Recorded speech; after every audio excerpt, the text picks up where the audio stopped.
Bismillahirrahmanirrahim. I am Dr. Kaisar Mahmood. I am a nephrologist in Gujranwala, and I will present a very important and very interesting case for you. And inshallah, by the end of this presentation, you will be able to diagnose hyperkalemia and treat the initial steps in your clinic. So, this is my introduction. Okay, please tell me, what is this? Anybody? This is a ECG, yes. What you can see in the ECG? Yes. Okay, please one at a time. If you, yes, Doctor?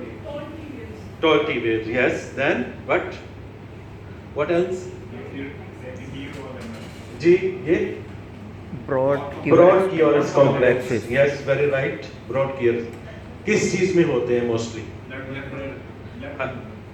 Butter brooch में भी हो सकते हैं. Then hyper acute T wave है ना साथ, तो वो मोस्टली शो करती है हाइपरकलीमिया को. तो हर ईसीजी में नहीं आता है हाइपरकलीमिया, लेकिन ये पेशेंट जब प्रेजेंट हुआ तो ये पेशेंट प्रेजेंट हुआ मेरे ओपीडी में, और व्हील चेयर पे एक बुजुर्ग लेटे हुए थे ऐसे करके, and they came to my OPD कि भाई हमने इधर ही चेक करवाना है. तो जब मैंने देखा तो मैंने कहा no go to ER, emergency उसी फ्लोर पे है. तो मैंने कहा जस्ट गो देयर, और फिर मेरा एमओ जो है वो आपको अभी मैं उसको इंस्ट्रक्शन दी कि जस्ट इनको इजी करो, क्योंकि पेशेंट थोड़ा ड्राउजी था. पेशेंट जब ईआर में गया तो उन्होंने, हमारा एक पैटर्न है हमने सेट किया हुआ अपने हॉस्पिटल में, बीपी, पल्स, सारा कुछ, ब्लड शुगर, ईसीजी सब कुछ होता है. जब ईसीजी हुई तो दिस केम आउट, तो हमें बड़ी टेंशन हुई कि समथिंग इज गोइंग ऑन. तो हमने फिर इन्वेस्टिगेशन भी साथ ही भेज दी. 77 years old male, known case of type 2 diabetes mellitus and hypertension, presented with fever, decreased oral intake, urinary urgency, altered sensorium, and he was responding to verbal commands only. सिर्फ आप जवाब दे रहे थे अपने नाम का बस. तो उसके बाद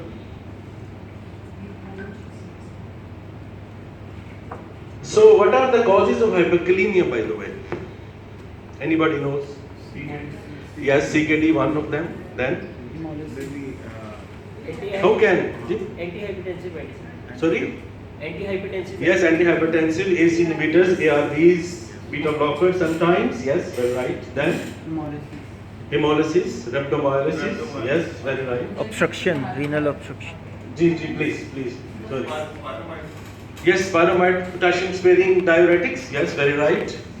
And burns. Yes, burns. Spironolactone. Yes. Anything else? Yes, very right. That is important. क्या करते हैं हमारे पेशेंट्स जब बीमार होते हैं तो क्या करते हैं? हमारे यहाँ रवाज है कि हम लोग, नॉर्मल बंदा फ्रूट नहीं खाता.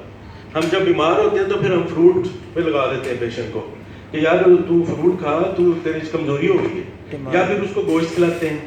दो ही काम है हमारे, केला, मैंगो, मिल्क शेक्स, जूसेस. तो मोस्टली इन पेशेंट्स को इसी वजह से हाइपरकलीमिया होता है.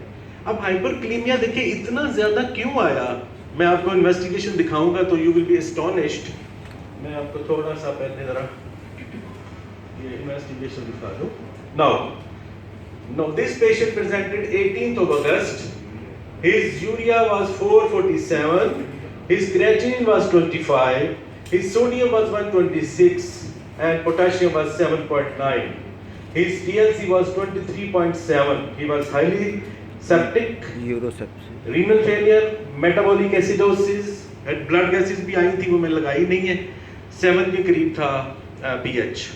बाइकअप तो -2 में, ये बाइकअप लिखा हुआ आगे मेरा ख्याल है, ये बाइकअप. तो शुरू में ये 4 था, यहाँ मिस है थोड़ा. सो क्या करना चाहिए? आप इमरजेंसी में, आप फर्ज करें आपके क्लिनिक पे एक पेशेंट आता है, तो आप चले ईसीजी कर लिया आपने, या आपने पल्स देखी तो आपको इरेगुलर लगी. अगर आपको लगे कि ये हाइपरकलीमिया है, what will you do first? नहीं सर, क्लिनिक में सर इसका नहीं, फर्ज करें आपके क्लिनिक पे है तो जब तक आप एम्बुलेंस का बंदोबस्त करते हैं what you will do insulin देंगे long no calcium gluconate is the first option, वरना कार्डियक अरेस्ट हो जाएगा, right? Calcium gluconate, very right. Second insulin and glucose.